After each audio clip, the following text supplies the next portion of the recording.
সুপ্রিয় শিক্ষার্থীবৃন্দ, তোমরা সবাই ভালো আছো? আমি তোমাদের আজকে যে অধ্যায়টা পড়াবো সেটা হলো পদার্থের অবস্থা ও চাপ। এই অধ্যায়টা তোমাদের আজকে আমি আলোচনা করব। পদার্থের অবস্থা ও চাপ, এই অধ্যায়টা কিন্তু তোমাদের জন্য ইম্পর্টেন্ট। এই অধ্যায়টা ভালো করে পড়তে হবে তোমাদের।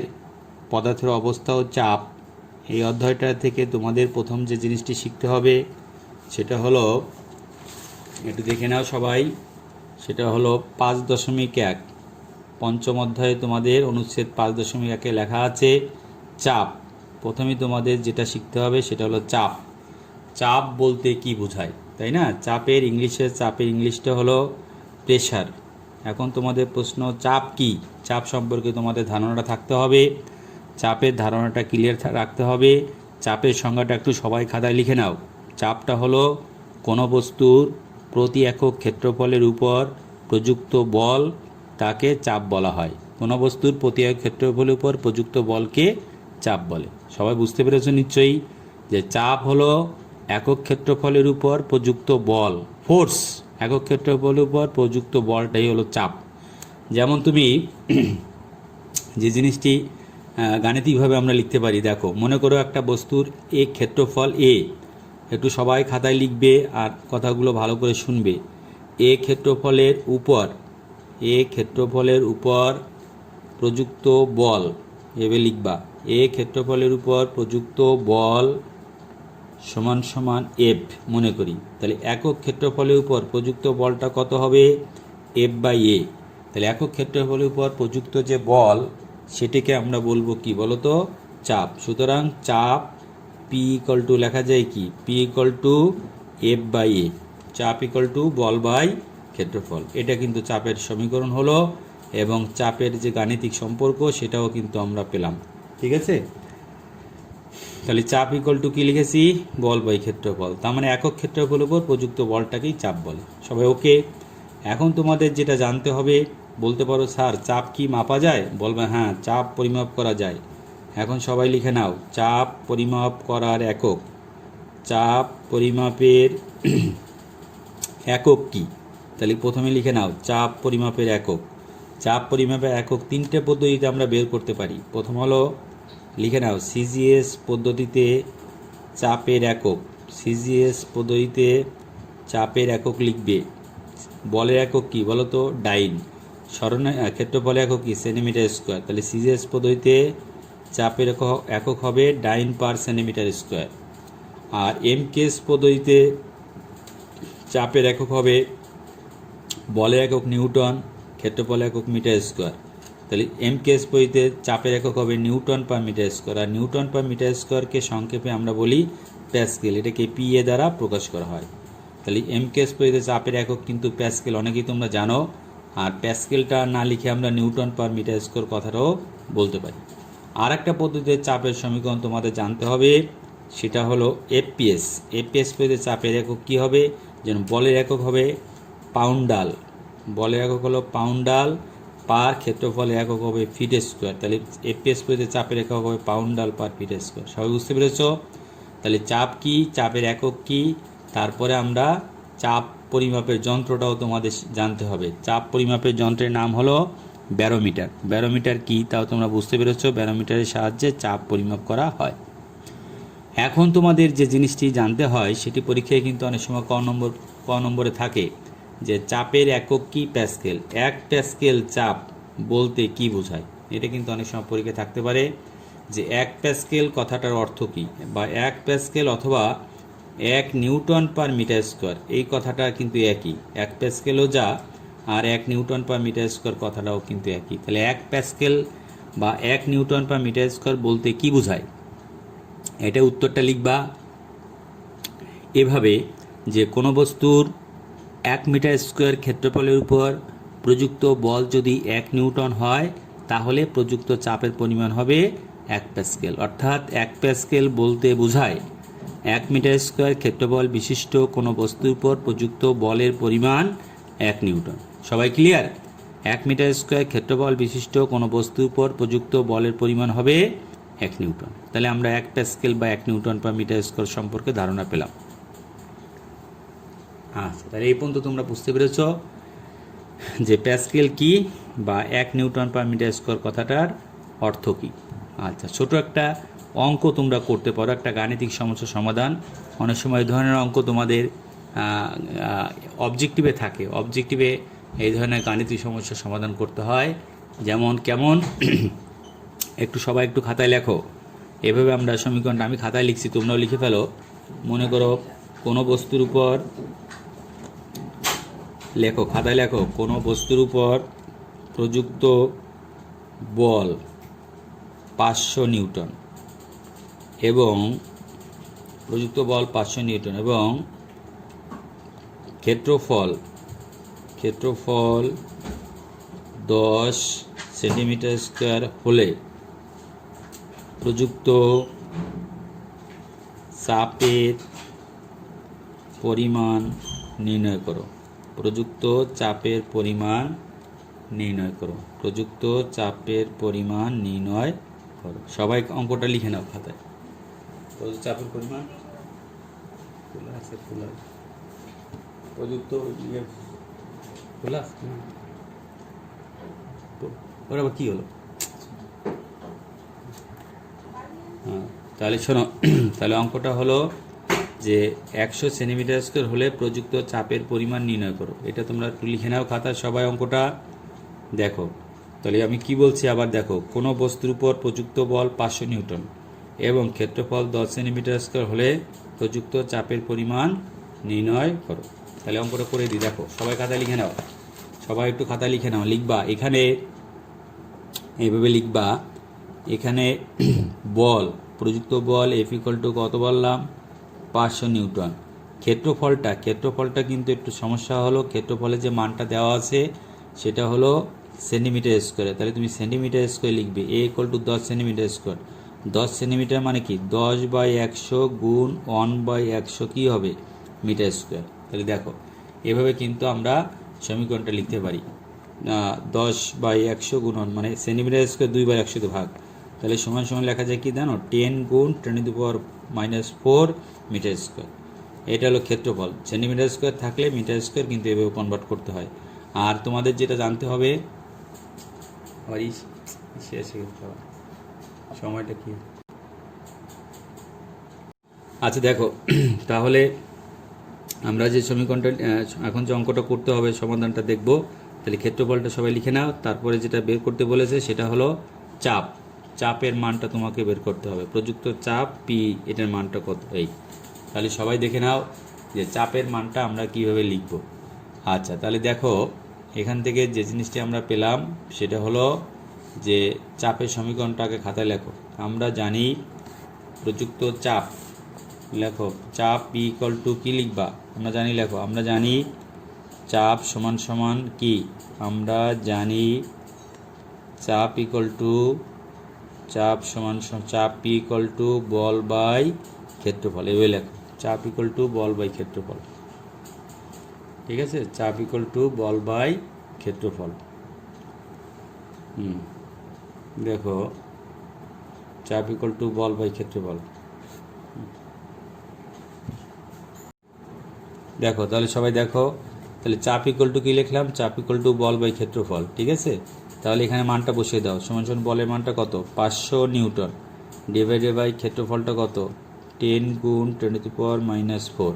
এটা ভাগ করো। তাহলে 500কে 10⁻⁴ দিয়ে ভাগ করলে কত আসে? এটা কত? আচ্ছা, 500/10⁻⁴, এটা তুমি এভাবেও লিখতে পারো। এখানে লিখতে পারো 500 ডিভাইডেড বাই 10 গুণ 10⁻⁴ মানে 10⁻³ লিখতে পারো, এত প্যাসকেল। অথবা তুমি লিখবা, দেখো অথবা লিখতে পারো কি? অথবা দিয়ে লেখো, অথবা সমান সমান দিয়ে লেখো 500 গুণ 10⁻³ প্যাসকেল, এভাবে হতে পারে। অথবা 5 গুণ 10⁵ প্যাসকেল। এই, তাহলে এটা সমাধানটা তুমি করতে পারবে। ঠিক আছে, তাহলে আজকে আমরা যেটা শিখালাম সেটা হলো যে চাপের একটা গাণিতিক সমস্যার সমাধান তুমি করতে পারলে। তাহলে চাপ কাকে বলে, চাপের একক কি, চাপের মাত্রা, ও আরেকটা জিনিস তোমাদের জানতে হবে। চাপের যে গাণিতিক সম্পর্কটা দেখালাম, এরপর আরেকটা জিনিস পরীক্ষায় কিন্তু প্রায় আসে তোমাদের, সেটা হলো চাপের মাত্রা। মাত্রাটাও তোমাদের শিখতে হবে। চাপের মাত্রাটা কি, একটু সবাই খাতা লিখে নাও। চাপের মাত্রা, চাপ এটাকে আমরা প্রকাশ করি পি দ্বারা। তাহলে চাপের মাত্রাটা হবে যেরকম বল বাই ক্ষেত্রফল। বলের মাত্রাটা কত, বলের মাত্রা লিখবা mL/2। তাহলে mL/2 ডিভাইডেড বাই কত হবে, mL/2 ডিভাইডেড বাই হবে, এর মানটা হবে কত, এর মানটা হলো L²। তাহলে আমরা লিখবো, এখানে একটা L কেটে যায়, তাহলে থাকলো কি mL/T²। এটা হচ্ছে চাপের মাত্রা। সবাই লিখে নাও mL/T²। এটাকে আমরা চাপের মাত্রা বলতে পারি। তাহলে সবাই বুঝতে পারছো যে চাপ কি, চাপের একক কি, চাপের মাত্রা কি। তারপরে আমরা যেটা শিখালাম, চাপ নিয়ে একটা অঙ্ক শিখালাম। এরপরে তোমাদের যেটা জানতে হবে যে তোমাদের 5.2 দেখো, অনুচ্ছেদ 5.2 লেখা আছে কি, অনুচ্ছেদ 5.2 এটা কি লেখা আছে দেখো। 5.2 লেখা আছে, 5.2 যেটা লেখা আছে সেটা হলো 5.2 লেখা আছে ঘনত্ব। ঘনত্বটা তোমাদের জানতে হবে। ঘনত্ব কাকে বলে, ঘনত্ব ইংলিশটা কি, ঘনত্ব তোমাদের ঘনত্ব বলতে কি বোঝায়, ঘনত্ব ইংলিশে এটাকে বলা হয় ডেনসিটি। ঘনত্ব ইংলিশটা কি বলো, ডেনসিটি। ঘনত্ব কাকে বলে, ঘনত্ব তোমাদের শিখতে হবে, ঘনত্ব ধারণা থাকতে হবে। সবাই একটু খাতা লিখে নাও। তাহলে 5.1 চাপ, 5.2 আমরা যেটা শিখবো সেটা হলো ঘনত্ব কি, ঘনত্ব বলতে কি বুঝো, খাতা লিখে নাও। কোনো বস্তুর একক আয়তনে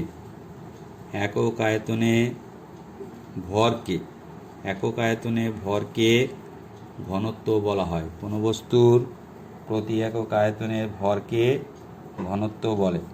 কোনো বস্তুর একক আয়তনে ভরকে ঘনত্ব বলে। এবার লেখো, কোনো বস্তুর প্রতি একক আয়তনে ভরকে ঘনত্ব বলে। একে কী দ্বারা জানো, ঘনত্বকে আমরা কী দ্বারা প্রকাশ করি, একে রো, এই চিহ্নটা কিন্তু রো বলা হয়, রো, একে রো দ্বারা প্রকাশ করা হয়। তাহলে ঘনত্বকে আমরা রো দ্বারা প্রকাশ করতে পারি, ঘনত্বকে রো দ্বারা প্রকাশ করা হয়। ঠিক আছে, ঘনত্বকে রো দ্বারা প্রকাশ করা হয়। সবাই বুঝতে পেরেছো ঘনত্ব কাকে বলে, ঘনত্বের সংজ্ঞাটা আমরা শিখলাম, একে রো দ্বারা প্রকাশ করা হয়। এর একটা গাণিতিক সম্পর্ক তোমাদের জানতে হবে, একটু গাণিতিক সম্পর্কটা লিখে নাও। সবাই ঘনত্বের গাণিতিক সম্পর্কটা লেখো।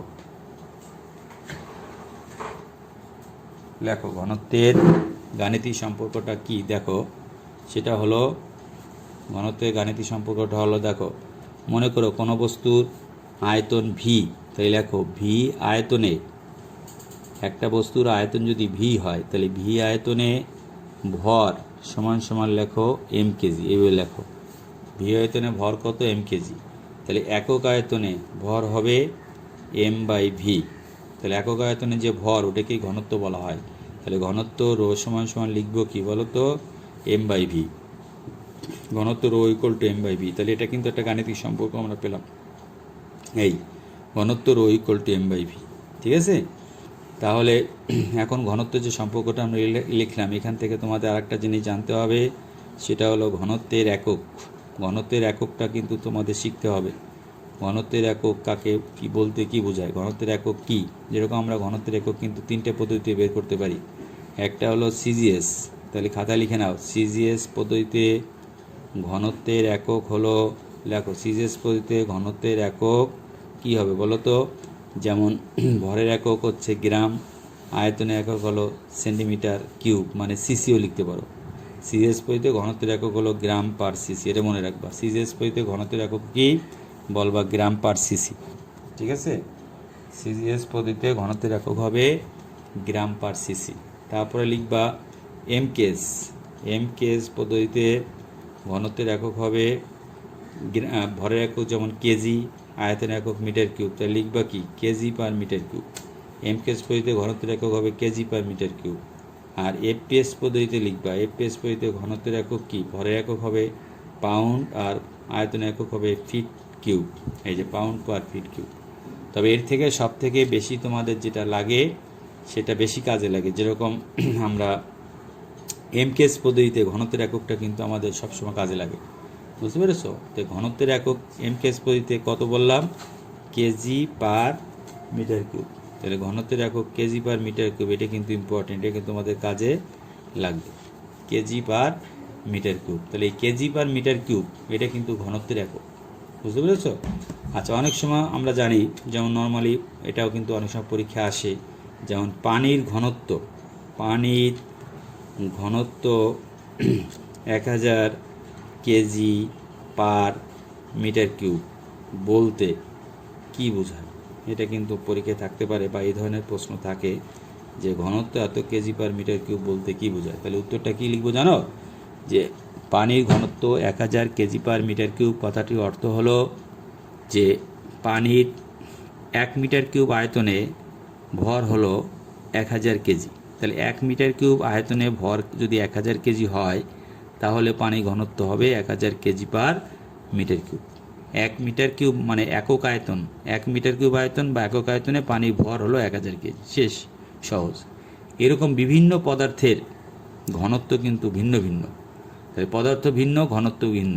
এই ঘনত্ব কোন পদার্থের কত ঘনত্ব, এটা কিন্তু তোমাদের একটা বইয়ে একটা চার্ট দেওয়া আছে, দেখবা একটা টেবিল দেওয়া আছে, সেখান থেকে জেনে নিবা, মুখস্থ করবে যে কোন পদার্থের, যেরকম কেরোসিনের ঘনত্ব, পানির ঘনত্ব, তারপরে তোমার পারদের ঘনত্ব, ঠিক আছে, এই বিভিন্ন মানগুলো, অ্যালকোহলের ঘনত্ব, বিভিন্ন ঘনত্বগুলো কিন্তু মুখস্থ রাখতে হবে। বইয়ের চার্টটা ভালো করে দেখে নেবে, ওই চার্টে কিন্তু স্পষ্ট তোমাদের দেওয়া আছে কার কত ঘনত্ব, ঠিক আছে, ঘনত্বগুলো সুন্দর করে তোমাদের জানতে হবে।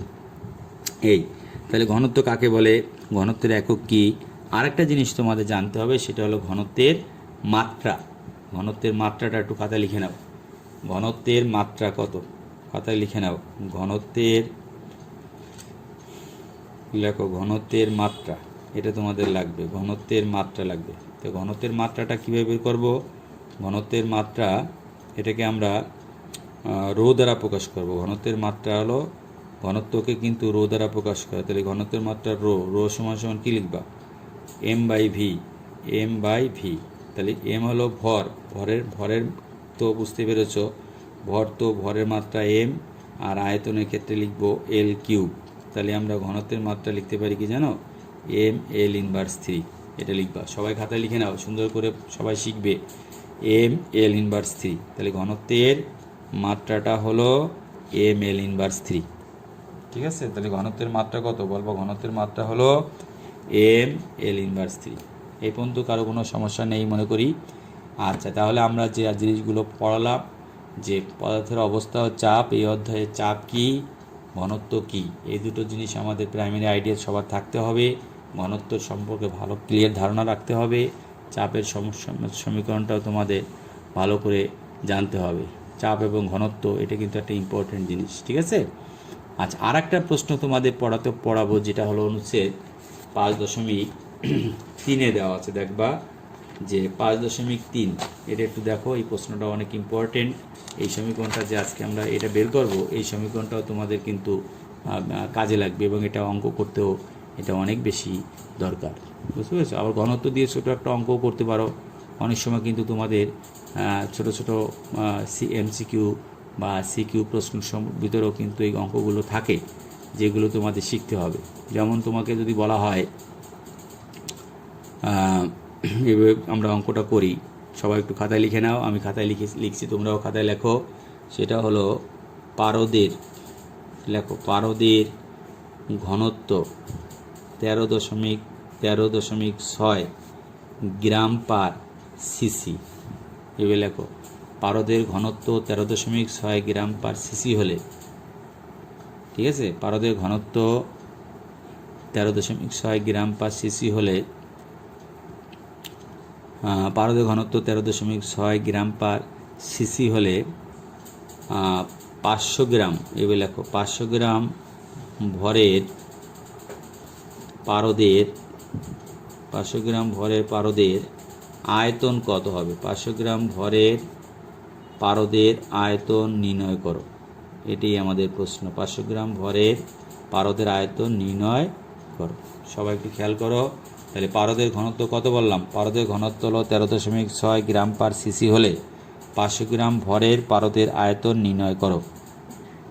আচ্ছা, তাহলে সবাই একটু দেখো, খাতায় সবাই লিখবা, এখানে ডাটাটা সবাই খাতায় লিখে নাও, এখানে লেখো, এখানে পারদের ঘনত্ব এইভাবে লিখবা, সবাই সুন্দর করে খাতায় লিখবে। পারদের ঘনত্ব এটাকে আমরা প্রকাশ করি রো দ্বারা। পারদের ঘনত্ব rho equal to 13.6 gram per CC. এখানে কিন্তু একটা জটিলতা হলো কি জানো তো, এটা কিন্তু গ্রাম পার সিসি দেওয়া আছে, তবে তুমি কিন্তু অঙ্কটা করতে গেলে তোমার একটা সুবিধা আছে, সেটা হলো 13.6 গ্রাম পার সিসি রেখে দিতে পারো। এটাকে কেজি পার মিটার কিউব করা না করলেও হবে। কেন বলো তো? কারণ এখানে ভরটা 500 গ্রাম, এটাও কিন্তু সিজিএসে দেওয়া আছে, এটাও সিজিএসে, এটাও সিজিএসে, আয়তনটাও কিন্তু তুমি সিজিএসে বের করতে পারবে, এটা একটা সুবিধা হয়। তাহলে এইভাবে যদি আমরা সিজিএসই নিয়ে অঙ্কটা করি তাহলে কিন্তু এইভাবে রোটা এই মানটা এইভাবে লেখো, আর ভর এম ইকুয়াল টু লিখবা 500 গ্রাম, ঠিক আছে? আর আয়তনটা লিখবা, আয়তন ভি সমান সমান, আয়তন ভি এটা আমরা বের করব, ঠিক আছে? আয়তন ভি সমান সমান আমরা বের করব। তাহলে সবাই খাতা লিখে নাও। তাহলে সূত্রটা লিখবা কি? আমরা জানি, এবার লেখো, আমরা জানি ঘনত্ব রো সমান সমান এম বাই ভি। এখানে কিন্তু এমটা বড় হাতে বা ছোটো হাতের অসুবিধা নেই, এখানে বড় হাতে লিখছো, যদি লিখি এখানে বড় হাতে লিখবে, আর আয়তন ভি ছোটো বড় সমস্যা নেই। তাহলে এখন আমরা কি জানি, অথবা ভির মানটা বের করব। তাহলে ভি ইকুয়াল টু কত লিখবো? এম বাই রো, এভাবে লিখবা, V equal to M by rho. এখন এখানে আমরা এম এর মানটা কত পেয়েছি দেখো, রো ঘনত্ব ইকুয়াল টু ভর বাই আয়তন, তাহলে M equal to V equal to লিখবা এম বাই রো, ভির মানটাই আমরা চাচ্ছি, আয়তন বের করতে বলছি, ঠিক আছে? তাহলে এম এর মানটা হলো 500 আর রোর মানটা হলো 13.6। তাহলে এই 500 13.6 দিয়ে ভাগ করলে যে মানটা পাবা এত হবে কি বলো তো? এত হবে সিসি, মানে কিউবিক সেন্টিমিটার। এটাও বুঝতে পেরেছো, এখানে গ্রাম থাকবে, নিচে গ্রাম পার সিসি, ওই সিসিটা উপরে চলে যাবে, তাহলে হবে পারদের আয়তন এত সিসি, হয়ে গেল।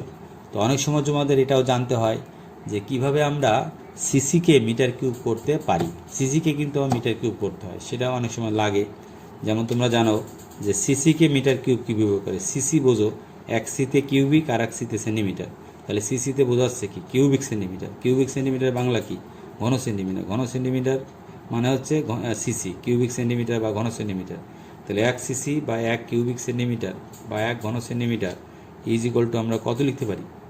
এক সিসি বা এক ঘন সেন্টিমিটার সমান সমান লিখবো কি বলো তো? এক ঘন সেন্টিমিটার সমান সমান এভাবে লিখবা, এক সিসি মানে 1 সেন্টিমিটার গুণ 1 সেন্টিমিটার গুণ 1 সেন্টিমিটার, এভাবে লিখবা, 3 বার 1 সেন্টিমিটার লিখবা। তাহলে 1 সেন্টিমিটার মানে 1/100 মিটার গুণ 1 সেন্টিমিটার মানে কি 1/100 মিটার গুণ 1 সেন্টিমিটার মানে 1/100 মিটার, 3 বার এভাবে লিখবা, ঠিক আছে? তাহলে সমান সমান লিখবা 1/1 লিখে কয়টা শূন্য? 2 3 4 5 6, এত কি লিখবা? এত মিটার কিউব। তাহলে এটা হবে 1 কত বলো তো? 1 সিসি সমান সমান 1/10⁻6 মিটার কিউব, ঠিক আছে? তার মানে সমান সমান লিখবো কি 10⁻6 মিটার কিউব। এই দেখো বুঝতে পারছো কিনা? তাহলে এটা আমরা লিখতে পারি 10⁻6 মিটার কিউব। তাহলে 1 সিসি সমান সমান 10⁻6 মিটার কিউব, ঠিক আছে? এটা মনে রাখবা। 1 সিসি সমান সমান 10⁻6 মিটার কিউব।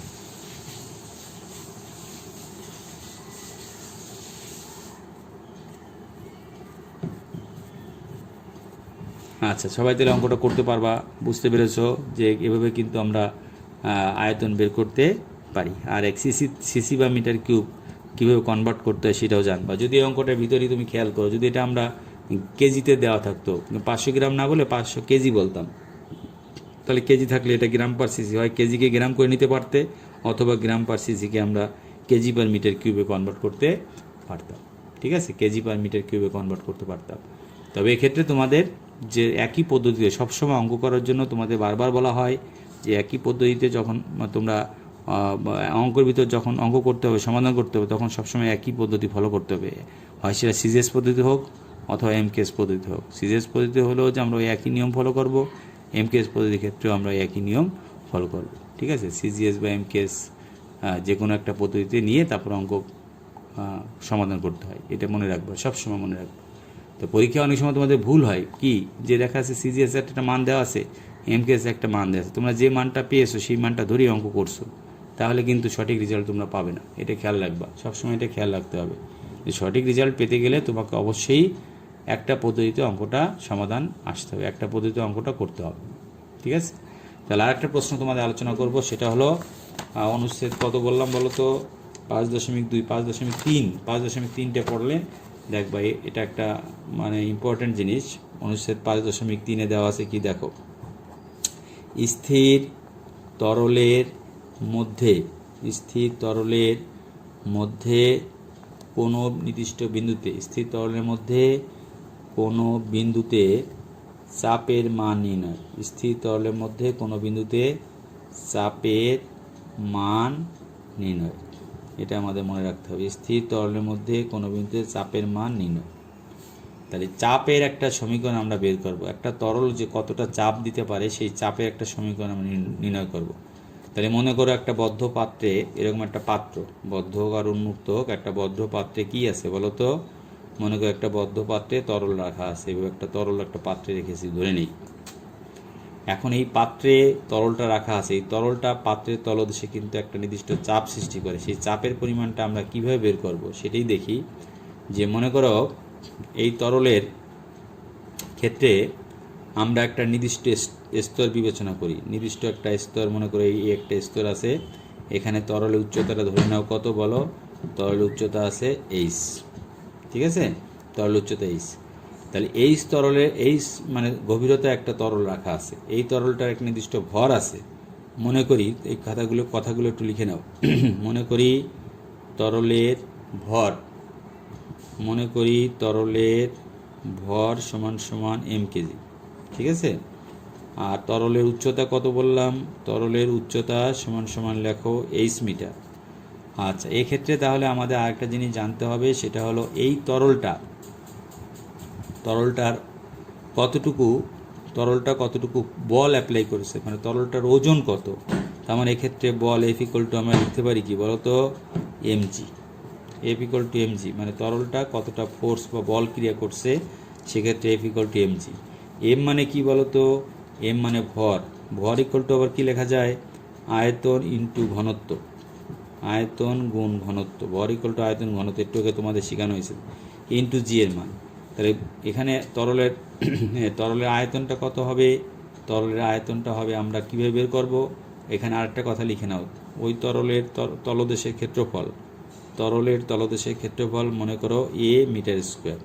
তাহলে তরলের আয়তন হবে কত জানো, এই পুরো ক্ষেত্রফলটাকে উচ্চতা দিয়ে গুণ দিলে তাহলে আমি পেয়ে যাব এইচটা কিন্তু আমাদের কি বলো তো, এইচটা হবে তোমার তরলের আয়তন, আর ঘনত্বটা কত রো, আর অভিকর্ষণ জি। তাহলে এফ ইকুয়াল টু এই সমীকরণটা আমরা লিখতে পারি কিনা বলো। আচ্ছা, এই সমীকরণ আমরা লিখতে পারি। এখন তরলের তলদেশে যে চাপ ইকুয়াল টু আমরা কি লিখবো বলো তো, বল বাই ক্ষেত্রফল। এখন বলের মানটা কত, বলের মানটা হলো H rho G divided by কত, এ কেটে দাও, থাকলো কি এইচ রো জি। তাহলে চাপের একটা সমীকরণ আমরা বের করতে পারলাম, পি ইকুয়াল টু কত, এইচ রো জি। তাহলে চাপ P equal to H rho g, এটা তোমাদের একটা ইম্পর্টেন্ট সমীকরণ। এই সমীকরণটা কিন্তু কাজে লাগবে, যে একটা তরল যার উচ্চতা কিন্তু এইচ, ওই তরলটার তলদেশের ক্ষেত্রফল যদি এ হয়, তাহলে ওই এইচ গভীরতা বিশিষ্ট তরলটা যে পরিমাণ চাপ সৃষ্টি করে, চাপের সমীকরণটা হবে P equal to H rho g. মনে করো তোমাকে যদি একটা অঙ্ক করতে বলা হয়, আমি যদি তোমাদের একটা অঙ্ক করতে বলি, তাহলে ঘটনাটা ঠিক এরকমই, অঙ্কটা গাণিতিক সমস্যাটা করতে পারো। মনে করো যদি বলা হয় 50 সেন্টিমিটার, সবাই একটু লেখো, এই অঙ্কটা করে আজকে আমরা ক্লাস শেষ করব। দেখো যে 50 সেন্টিমিটার উচ্চতা বিশিষ্ট, সবাই লিখে নাও, 50 সেন্টিমিটার উচ্চতা বিশিষ্ট, 50 সেন্টিমিটার উচ্চতা বিশিষ্ট কোনো একটি তরল বা কোনো একটি পাত্রে পানি রাখা আছে, কোনো 50 সেন্টিমিটার উচ্চতা বিশিষ্ট কোনো একটি পাত্রে পানি রাখা আছে। তারপরে লেখো পানি আছে, এভাবে লেখো, পাত্রের তলদেশে একটু লিখে নাও সবাই, পাত্রের তলদেশে পাত্রের তলদেশে পানির চাপ নির্ণয় করো। পানির চাপ নির্ণয় করো। পানির চাপ নির্ণয় করো। তখন আমরা কিভাবে লিখবো দেখো তো, পাত্রের তলদেশে পানির চাপ। সেক্ষেত্রে আমরা সমাধানটা কিভাবে করব? তাহলে সেক্ষেত্রে লিখবো পি সমান সমান কি বলো তো, এইচ রো জি। এখন তোমাদের প্রশ্ন এইচটা কত? 50 সেন্টিমিটার। 50 সেন্টিমিটার মানে কত মিটার? 0.5 মিটার। 0.5 0.5 লেখো। রো মানে পানির ঘনত্ব। পানির ঘনত্বটা না দেওয়া থাকলে সবসময় 1000 কেজি পার মিটার কিউব লিখে নেবা, ঠিক আছে? আর অভিকর্ষ তো তুমি জানো 9.8। তাহলে এই তিনটে জিনিস গুণ করলে যে মানটা পাবা এটা হবে কি? এটা হবে তোমাদের চাপের মান। চাপের মানটা হবে কি? এত প্যাসকেল অথবা এত নিউটন পার মিটার স্কয়ার। তাহলে বুঝতে পেরেছো যে 50 সেন্টিমিটার গভীরতা বিশিষ্ট কোনো একটি পাত্রে পানি রাখা আছে। তাহলে ওই পাত্রে পানির উচ্চতা যদি 50 সেন্টিমিটার আমরা ধরি, তাহলে 50 সেন্টিমিটার মানে 0.5, পানির ঘনত্ব হলো 1000, অভিকর্ষ হলো 9.8। তাহলে এইগুলো গুণ করলে আমরা চাপের মানটা বের করতে পারবো। এটা হলো চাপের একটা সমীকরণ। সবাই বুঝতে পেরেছো চাপের মানটা কিভাবে নির্ণয় করতে হয়। তাহলে আজকে তোমাদের যে যে প্রশ্নগুলো পড়ালাম, চাপের সমীকরণটা আরেকবার একটু লিখে দিই। চাপ পি ইকুয়াল টু হবে এইচ রো জি। তাহলে আজকে আমরা এই পর্যন্তই পড়ানো শেষ করি, ক্লাস শেষ করি। নেক্সট ক্লাসে বাকিটা আমরা আজকে যেটা পড়ালাম অনুচ্ছেদ 5.3 আমাদের ক্লিয়ার। তারপরে আমরা নেক্সট ক্লাসে বাকিটা আলোচনা করব। সবাই ভালো থেকো, পড়াশোনা করো। আর মোটামুটি যে জিনিসটা আলোচনা করলাম ভালো করে সবাই একটু বোঝার চেষ্টা করবে। সবাইকে সবাই যাতে লেখাপড়া করে এটা আমি চাই, এবং তোমরাও সেটা খেয়াল করবে সবসময় কীভাবে ভালো করা যায়, পরীক্ষায় কীভাবে ভালো রেজাল্ট করা যায়। তা আজকে এই পর্যন্ত রাখছি। সবাই ভালো থেকো, ঠিক আছে?